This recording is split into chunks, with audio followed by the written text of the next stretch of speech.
आप सभी के हृदय में विराजमान परमात्मा को मेरी राम राम। राम के संबंध में भरद्वाज मुनि ने याज्ञवल्क्य जी से जो जिज्ञासा की, उस जिज्ञासा को करने से पहले उन्होंने कहा था कि मेरा जो यह प्रश्न है उसे मैं करने में भय और संकोच का अनुभव कर रहा हूँ।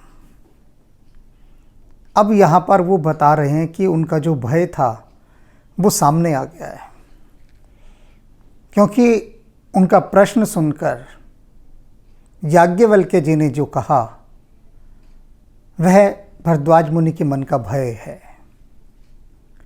जो उन्होंने हंसी में प्रकट किया है, गंभीरता से नहीं किया। और प्रश्न क्या किया था भरद्वाज जी ने कि वे राम जो अयोध्या के नरेश दशरथ के राजकुमार हैं, जो पत्नी के वियोग में अपार दुख झेल रहे थे और जिन्होंने क्रोध में भरकर रावण को मारा था, क्या ये वही राम हैं जिनको शिव सतत ध्यानलीन होकर जपते हैं, निरंतर जिनका शिव चिंतन करते हैं? काशी में मुक्ति देते समय उन मृतों के कान में जो नाम उच्चारित करते हैं वह राम का नाम है। वे सारी जीवात्माएं शिव के श्रीमुख से राम का नाम सुनकर मुक्ति को प्राप्त होती हैं। तो क्या ये राम वही राम है जिसको घट घट व्यापी राम कहा जाता है? ये प्रश्न करने में वो संकोच और भय का अनुभव कर रहे थे। तो इसी क्रम में अब बात आगे बढ़ती है। जैसे मिटे मोर भ्रम भारी, कहूं सो कथा नाथ बिस्तारी। हे नाथ, हे याज्ञवल्क्य मुनि जी, जिस प्रकार से भी जैसे मिटे मोर भ्रम भारी, मेरा ये जो भारी भ्रम है, अज्ञान है, संदेह है, बहुत भारी है, जैसे भी ये मिटे, जिस भी युक्ति से मिटे, जिस भी उपाय से मिटे, उसको करते हुए आप कहूँ सो कथा नाथ विस्तारी, विस्तार पूर्वक, विस्तार से आप इस कथा को मुझसे कहिए। इस पूरी राम कथा का सार, इसका पूरा निचोड़, इसका पूरा मर्म मुझे बतलाइए कि कैसे मेरा ये भ्रम जाए। जो भी उपाय आपको करना है, लेकिन विस्तार से कीजिए, संक्षेप में मुझे कुछ भी नहीं चाहिए, क्योंकि संक्षेप में बात नहीं बनती है। विस्तार तो चाहिए ही होता है। विस्तार आपके प्रत्येक कोण से आपके अज्ञान को हर लेता है, उसका निवारण कर देता है। अब अनेक मित्रों ने मुझसे कहा था, जब मैं हनुमान चालीसा की सीरीज़ तैयार हुई थी, कि आप एक ही आधे घंटे के अंदर हनुमान चालीसा पूरी की पूरी व्याख्या कर दीजिए ना। आपने 30 एपिसोड बनाए। तो मैंने कहा भाई, हनुमान जी की ये इच्छा थी, निर्देश था, आदेश था, कुछ भी शब्द कह लो, कि एक एक की व्याख्या करनी है, विस्तार पूर्वक बताना है उसे। और जब तक किसी चीज़ का फैलाव नहीं होगा तो उसके एक एक बारीक पक्ष से हम परिचित नहीं हो पाते। सिर्फ आधा अधूरा ही ज्ञान प्राप्त होता है। तो पूरा ज्ञान प्राप्त हो राम के संबंध में, इसलिए भरद्वाज मुनि कह रहे हैं कि आप विस्तार पूर्वक मुझे बताइए सारा। मुझे कोई जल्दी नहीं है, आराम से आप बताइए, मैं पूरा सुनना चाहता हूँ, क्योंकि प्यास, कहीं पर भी कोई कोना अंधेरा ना छूट जाए। तमसो मां ज्योतिर्गमय, प्रकाश की ओर जाने की ऐसी अभीप्सा, ऐसी उत्कट इच्छा, ऐसी गहन भीतर से पिपासा, वो संक्षेप में तृप्ति ही कहाँ ले पाती है। आप नहीं देखते कि जब प्रेमी और प्रेमिका साथ बैठे होते हैं तो वो क्या कहते हैं कि अभी ना जाओ, ये समय लंबा चलता रहे और चलता रहे लंबा, इस समय को चलने दीजिए। यही होता है ना जीवन में। हम जब भी किसी अपने बहुत आत्मीय के साथ बैठते हैं तो हम क्या चाहते हैं कि ये समय रुक जाए। और रुकने का मतलब क्या है कि इस समय का इतना फैलाव हो जाए, इतना विस्तार हो जाए कि हम उसी में खोए रहें, डूबे रहें। तो यहाँ दो बातें भरद्वाज मुनि जी इस माध्यम से कह रहे हैं। तो अधिक से अधिक समय राममय होने का मिलेगा, राम की कथा सुनने का अधिक लंबा समय मिलेगा। और दूसरा क्या कि उसके हर कोने कवाने से अंधकार मिट जाएगा। कुछ भक्त हैं जो ये कहते हैं कि हमें मुक्ति वगैरह कुछ नहीं चाहिए, ब्रज का लता पता मोहे कीजिए। रसखान की एक कविता है, वो कहते हैं कि मुझे मुक्ति नहीं चाहिए, ब्रज का लता पता मोहे कीजिए। मुझे इस भगवान कृष्ण की ब्रज भूमि का आप चाहे पत्ता बना दो, लता बना दो, पत्थर बना दो, गाय बना दो, पुनर्जन्म देते जाओ, जिससे मैं बार बार उस भगवान की भूमि का, उनके नाम का श्रवण करता रहूं। भक्त की यह अपेक्षा होती है, यह आशा होती है, ये आकांक्षा, ये महत्वाकांक्षा होती है।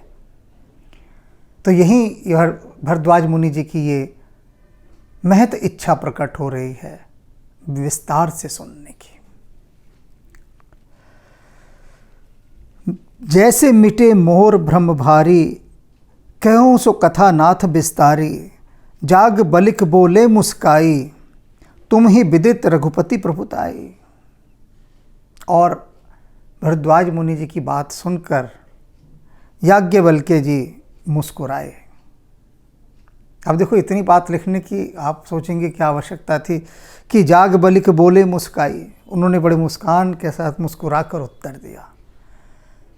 मुस्कुराहट बहुत कुछ कह रही है यहाँ।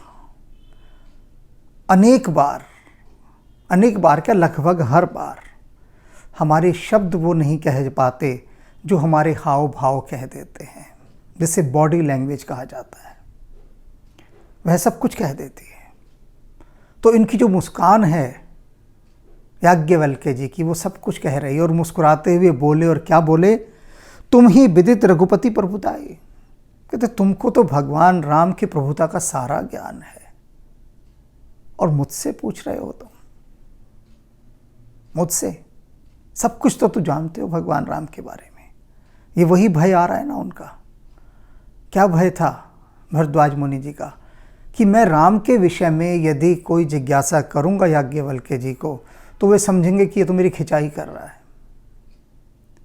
स्वयं इतना बड़ा ज्ञाता है राम कथा का, मर्मज्ञ है, और उसके बाद देखो मज़े लेने के लिए, सामान्य बोलचाल की भाषा में हम यही कहते हैं ना कि क्यों मज़े लेने के लिए खिंचाई कर रहा है भाई, सब कुछ तो तुझे मालूम है, हैं? फिर मेरा इम्तिहान ले रहा है, मुझे चेक कर रहा है कि मुझे आता है या नहीं आता। यही बात जो हम आम जिंदगी में बोलते हैं, तो वे बहुत अच्छे रूप में उनसे कह रहे हैं कि आपको तो सब कुछ मालूम है भगवान राम के विषय में। राम भगत तुम्हें मन क्रम बानी, और तुम क्या हो, तुम राम के भगत हो। कैसे? मन क्रम वाणी, मनसा वाचा कर्मणा, पूर्ण रूपेण। एकांगी नहीं हो, वन डायमेंशनल नहीं हो। वन डायमेंशनल क्या कि राम राम राम राम राम राम कहते हैं ना, मुंह में राम बगल में छुरी। ऐसे राम भगत नहीं हो तुम कि मुंह में राम नाम लिए घूम रहे हो और बगल में छुरा रखा हुआ है कि कब मौका मिले और घोंप दे। ऐसे नहीं हो। और ना ही केवल क्रम वाले हो, कर्म की वो लोग दिखावा कर रहे हो राम नाम का, ऐसे भी नहीं हो। कैसे हो? मनसा वाचा कर्मणा। राम भगत तुम्हें मन क्रम बानी, चतुराई तुम्हारी मैं जानी। और कहते हैं भरद्वाज जी, आपकी ये सारी चतुराई मैं समझ रहा हूँ। जो आपने मुझसे प्रश्न किया है ना कि भगवान राम के इस रहस्य को बताइए कि कौन है ये राम, मैं ये सारी चतुराई, आपका ये सारा कौशल समझ रहा हूँ। क्या कौशल है इसके पीछे, क्यों आप पूछ रहे हैं मुझसे? चाहो सुनय राम गुण गूढ़ा, कीन्हु प्रश्न मनहु अति मूढ़ा। और आप मुझसे प्रश्न कैसे कर रहे हैं? ये कीन्हु प्रश्न मनहु अति मूढ़ा, ऐसे कर रहे हैं मानो आप अति मूढ़ हो, मूर्ख हो, आपको कुछ भी नहीं मालूम, पूरी तरह से अज्ञानी हो रामकथा के विषय में। यह अभिनय करते हुए आप मुझसे प्रश्न कर रहे हैं, ये मानते हुए, मनहु मानते हुए कि जैसे आप बिल्कुल मूढ़ हैं। चाहो सुने राम गुण गूढ़ा, और आप राम के गहरे रहस्यों को मुझसे सुनना चाहते हैं, गहरे रहस्यों को। अब यहां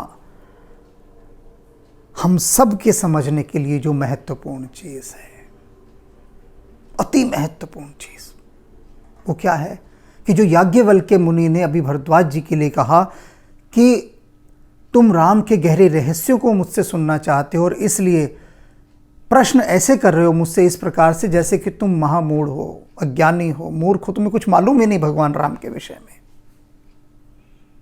यही दरअसल प्रश्नकर्ता के भीतर की अवस्था होनी चाहिए। जब हम किसी के पास कुछ पूछने जाते हैं तो अपनी इस खुपड़िया को बाहर रख देना चाहिए। इसके भीतर जो भी कुछ अब से पहले लिखा है, भरा है, वो सब बाहर छोड़ देना चाहिए। ओशो एक कथा सुनाते हैं, बहुत सारी कथाएं हैं उनकी, बड़ी प्रिय कथाएं, उनमें से एक कथा है ये छोटी सी, कि एक संगीतकार के पास एक राजकुमार कुछ सीखने गया। पहले के राजा महाराजा होते थे, धनी व्यक्ति, जो धनी सेठ कह लो, राजा महाराजा कह लो, वो अपने बच्चों को ललित कलाओं की शिक्षा देते थे।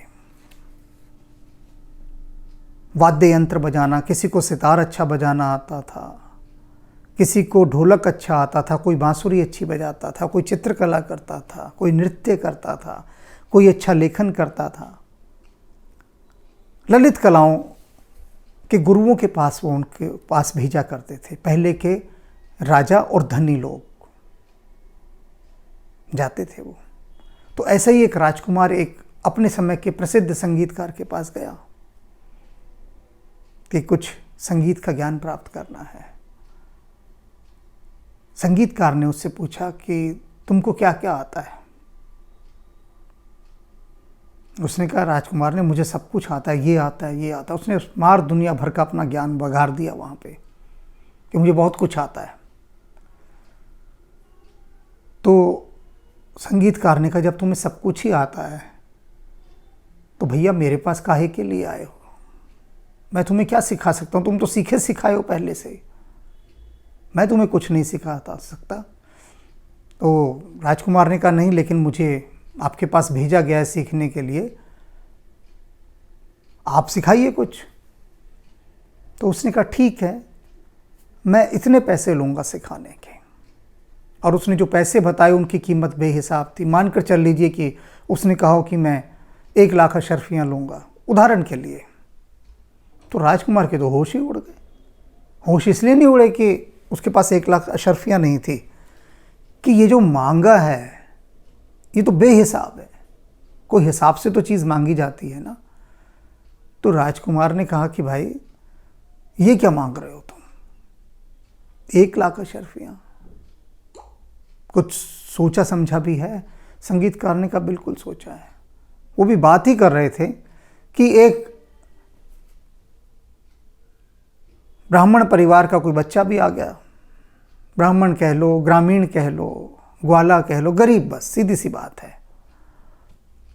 तो उसने आके संगीतकार से कहा कि मैं आपसे संगीत का ज्ञान प्राप्त करना चाहता हूँ।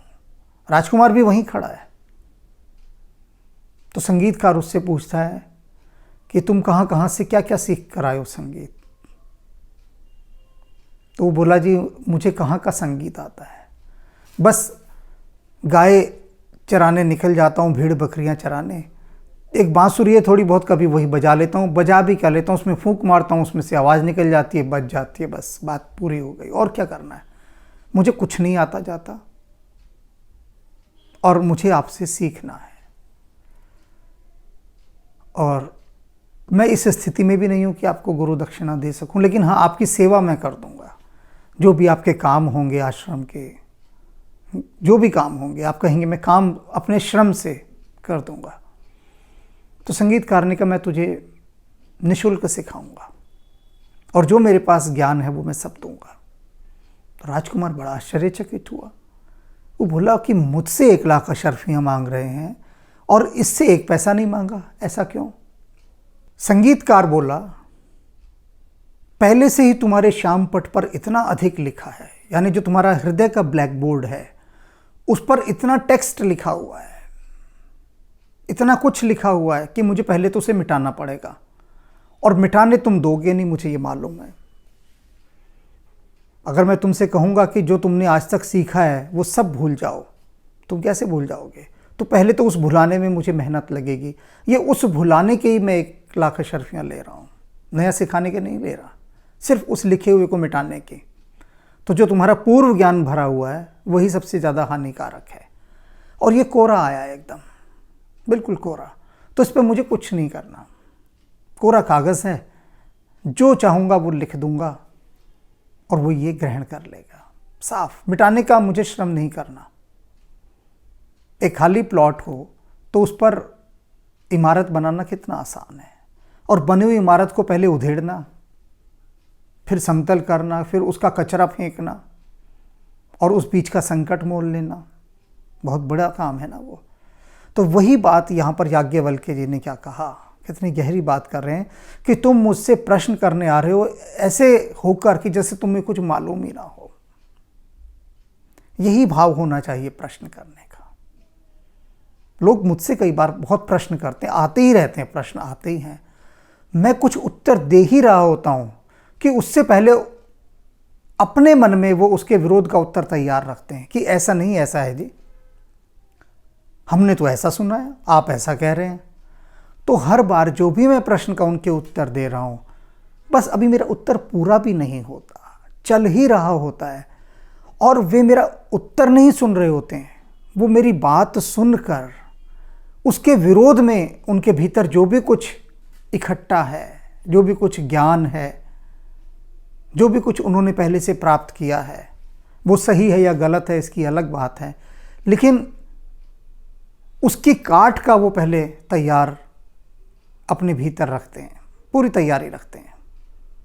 सुन नहीं रहे हैं, श्रावक नहीं है, बस काटना है उस बात को जो मैं कह रहा हूं कि हमने तो ऐसे सुना है, जिस सुना है वो भी उन्होंने जिया नहीं है। तो इसलिए यदि आध्यात्मिक क्षेत्र में कुछ भी प्राप्त करना है, सांसारिक की मैं भी बात नहीं कर रहा हूं, आध्यात्मिक क्षेत्र की पहली शर्त है कोरे होकर जाओ, कुंवारे होकर जाओ, वर्जिन होकर जाओ, तब तो कुछ पा पाओगे। और वही वर्जिनिटी, वही कुंवारापन भरद्वाज मुनि जी याज्ञवल्क्य जी के पास लेकर गए। यूं ही कह के आगे बढ़ जाने वाली बात नहीं थी ये कि कीनी प्रश्न मनहु अति मूढ़ा, कि अपने आप को बड़े अज्ञानी समझकर तुम सवाल कर रहे हो। इसके पीछे ये इसका रहस्य था, मर्म था। अब आगे चलते हैं। तात सुनहु सादर मन लाई, कहूँ राम के कथा सुहाई। अब याज्ञवल्क्य जी कहते हैं, प्रसन्न हो गए उनसे, तो कहते हैं कि हे पुत्र सुनो, सादर मनहु लाई, आदर सहित मन लगाकर अब ये बात सुनो जो मैं कहने जा रहा हूं। जब तक आदर और मन, आदर पूर्वक मन को जब आप नहीं लगाएंगे जब तक, तब तक जो सुना है वो रसपूर्ण होकर नहीं जाएगा, वो रूखा सूखा होकर जाएगा, वो गीत बनकर नहीं उतरेगा भीतर, वो एक सीधा सीधा वाक्य बनकर उतरेगा। तो जो भी सुन रहे हैं वो आपके भीतर गीत बनकर जाए, और जब हृदय के भीतर गीत उतरता है तो मनुष्य की देह नाचने लगती है। होता है ना, गीत सुन के ही तो आप नाचते हैं। शादी पार्टी में डीजे कूद रहा होता है, ढूम ढूम ढूम ढूम, वो गीत बज रहा होता है और आप उस गीत पे उछल कूद कर रहे होते हैं, सब नाच रहे हैं, सब हाथ पैर मार रहे हैं, और डीजे बंद कर दो, वो संगीत बंद हो जाए तो जहाँ का वहीं रह जाता है। उफ, नाच बंद हो गया भाई, क्यों? म्यूज़िक बंद हो गया। तो गीत के साथ नृत्य जुड़ा है। तो जो भी सुन रहे हैं वो गीत की तरह सुने, हृदय से मन लगाकर। तात सुनहु सादर मनुलाई, कहूँ राम के कथा सुहाई। और मैं तुमसे राम की वो सुहावनी कथा कहता हूँ, ऐसी कथा जो तुम्हारे भीतर हजार हजार फूलों को खिला दे, तुम्हारे भीतर की भाव दशा सुहावनी हो जाए, मन प्रसन्न हो उठे, शांति मिले, तृप्ति मिले। मैं वह सुहावनी राम कथा तुमको कहता हूँ। महामोह महेश विशाला, राम कथा कलिका कराला। कितनी सुंदर यहाँ पर उपमा दी है उन्होंने, बेमिसाल। कहते हैं ये जो महामोह है ना, ये महिषासुर राक्षस के समान है। बड़ा भयंकर राक्षस था महिषासुर, बहुत आतंक था उसका। सभी राक्षसों का आतंक है, राक्षस का मतलब ही है जिसका आतंक हो, लेकिन ये तो राक्षसों का भी बाप था। जैसे महिषासुर हो गया, और रक्तबीज हो गया, भस्मासुर हो गया, ये टॉप कैटेगरी के राक्षस थे, A1 कैटेगरी के, बढ़िया फर्स्ट क्लास उम्दा क्वालिटी के राक्षस। तो इन्होंने इस धरती का जीना दुश्वार कर दिया था। और फिर क्या हुआ? जो महिषासुर मर्दिनी है माँ काली ने इनका सर्वनाश किया। तो कहते हैं याज्ञवल्क्य जी, ये जो मनुष्यों की बुद्धि के भीतर महामोह का जो महिषासुर राक्षस है,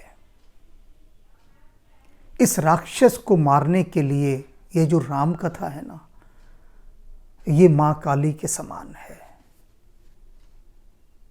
जैसे माँ काली ने राक्षसों का सर्वनाश कर दिया था, ऐसे ही यह राम कथा हमारे हृदय के मोह रूपी इस महिषासुर का सर्वनाश कर देती है। माँ काली है यह राम कथा। राम कथा शशि किरण समाना, और क्या है? चंद्रमा की किरणों के समान है ये राम कथा। चंद्रमा की किरणें कैसी होती हैं? अमृतमय और शीतलता देने वाली। संत चकोर करही जही पाना, और जो संत रूपी जो चकोर हैं वो इन किरणों का पान करते हैं, पीते हैं इन किरणों को। चंद्रमा और चकोर आपने सुना ही होगा। ये जो चकोर है वो चंद्रमा का अनन्य प्रेमी होता है। ऐसा पक्षी चकोर जो चंद्रमा को देखता ही रहता है सारी रात, और कहीं नहीं देखता, पलक भी नहीं झपकता, बस अपलक चंद्रमा को निहारता ही रहता है। चंद्रमा जैसे जैसे घूमता जाता है, पूरी रात उसकी गर्दन ऐसे ही घूमती रहती है जब तक चंद्रमा दिखता है। यानी और कहीं दृष्टि है ही नहीं चंद्रमा के अलावा।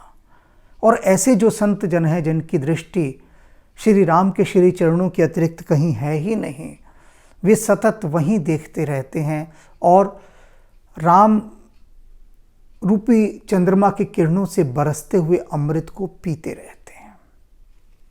राम कथा शशि किरण समाना, संत चकोर करही जेहि पाना। और जो संत हैं वो उस किरणों का रसपान करते हैं।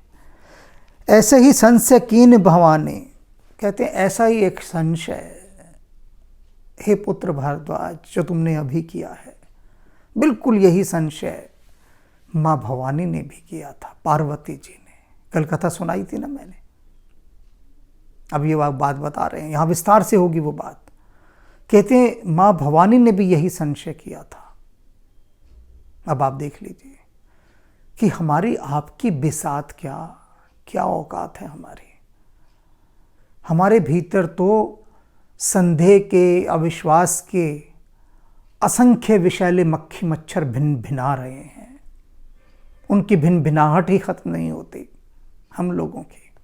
इतने हैं कि जब माँ भवानी के भीतर भी वहाँ एक संशय पैदा हुआ, यहाँ तो अनंत हैं हमारे, हम लोग हैं ही क्या। और वही चेताने के लिए, बुझाने के लिए यह राम कथा है, अवेयरनेस के लिए, जागरण के लिए, सजगता के लिए, कि संभल जाओ, समझ जाओ, खबरदार हो जाओ, सावधान हो जाओ। ऐसे ही संस कीन भवानी, महादेव तब कहा बखानी। और जब इसी प्रकार से यही संशय माँ भवानी ने किया, तब क्या हुआ?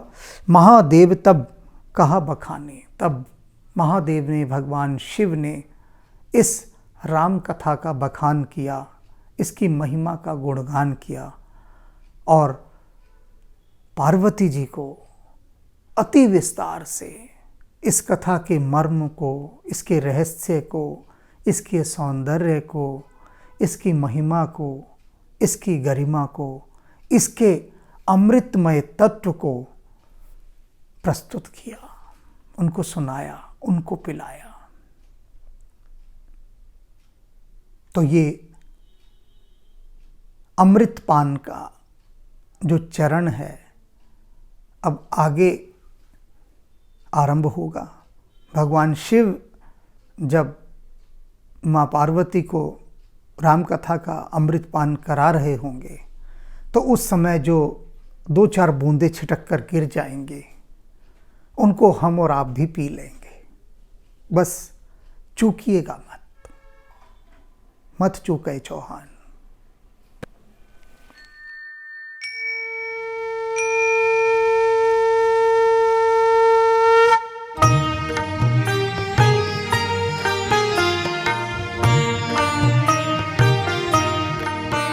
जय जय कपिनायक निज सुखदायक, शंकर स्वयं अनूपा।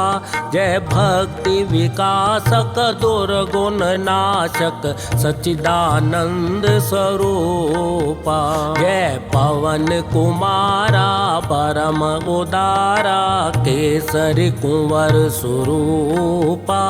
जय अंजनी नंदन सुर मुनि रंजन, दुख भंजन सुख रूपा। दुख भंजन सुख रूपा।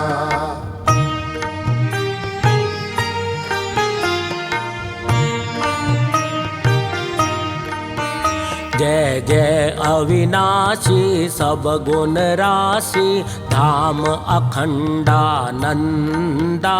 केवल प्रभु माना परम अमाना, अद्भुत चरित मुकुंदा। अतएव चराचर सकल सुरासुर, गण से सब मुनि वृंदा। तज योग विरागा से अनुरागा, गावत शुभ गुण वृंदा। गावत शुभ गुण वृंदा।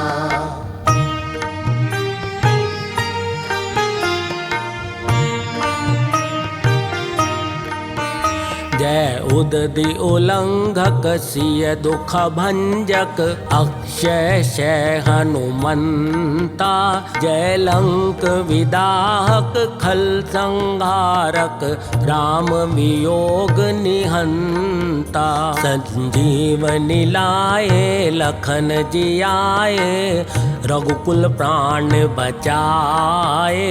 अहि पास कटा अहि रावण हत, रघुवर दो मुक्त कराए। रघुवर दो मुक्त कराए।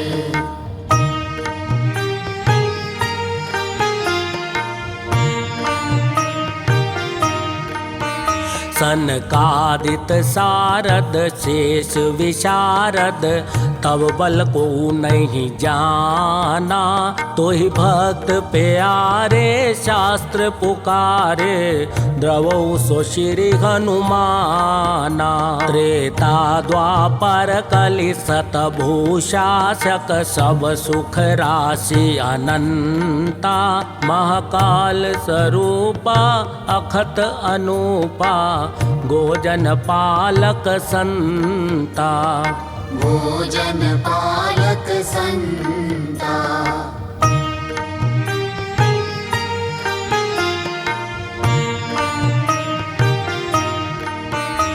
गुण दोष अवस्था त्रैगोतीता माया रहित स्वरूपा बालैक ब्रह्मचारी असुरारी स्वरण शैल समरूपा त्रिपुरारी खरारी शिव अवतारी सर्वसिद्धि निधि पुंजा बलवेक पराक्रम मति गुण आदिक नमत तोर पद कंजा नमत तोर पद कंजा।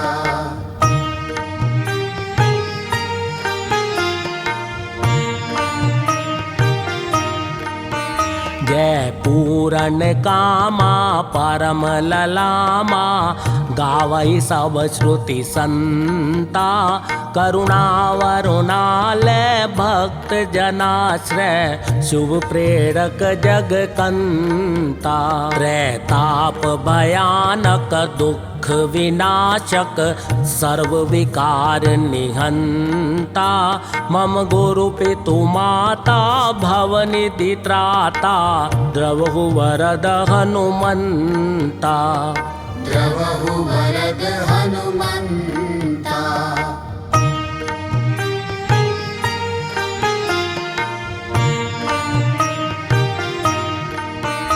जय मंगल मूर्ति राम अयन जय सद्गुण सन्मति भक्ति सदन जय ब्रह्म विचार प्रसार करण कुविचार कलेश कलाप हरण जय सर्व प्रपंच प्रशूल समन जय जीवन सारथि सत्य शरण जय संकट मोचन राम रमण अभिनंदन वंदन कोटि नमन अभिनंदन वंदन कोटि नमन अभिनंदन वंदन कोटि नमन।